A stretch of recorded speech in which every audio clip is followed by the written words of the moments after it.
Hi guys! For today's video is gagawa ako ng simple na salad.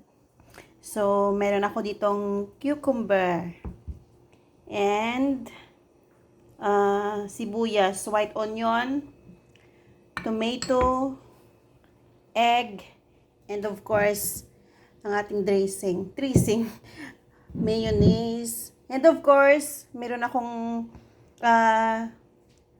kasama dito na gusto sigurong kumain ng salad. Ayan o. Hello, baby.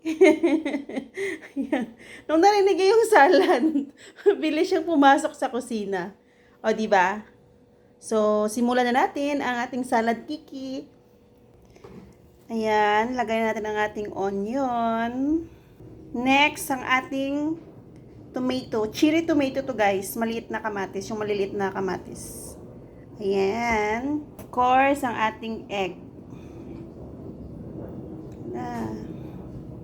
And yung ating mayonnaise, tansya-tansya lang. Yung nakita ko sa video sa Facebook ata, 1 cup. Pero yung sa akin, tansya lang kasi may acidic. May acid ako guys. Ayaw ko ng maraming nito. So, imikos-mikos na natin. Ganun lang, mikos-mikos ka.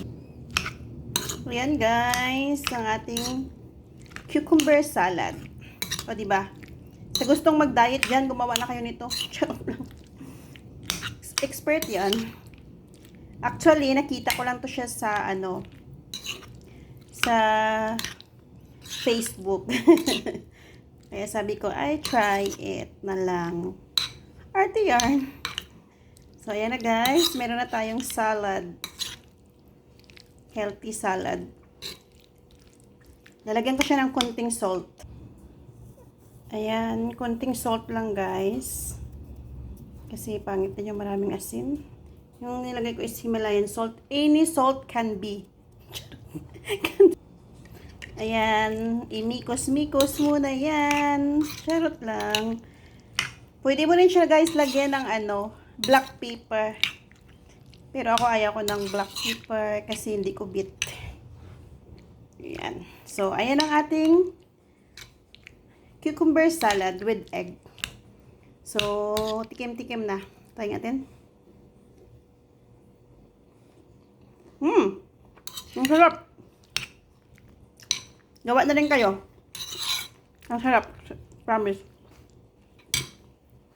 Ikaw, gusto mo yung salad? Ito. Bawal ako nito. So, ayun lang guys. Bye-bye. See bye-bye. Bye! Ayan ang ating salad. Ang sarap. Bye-bye guys.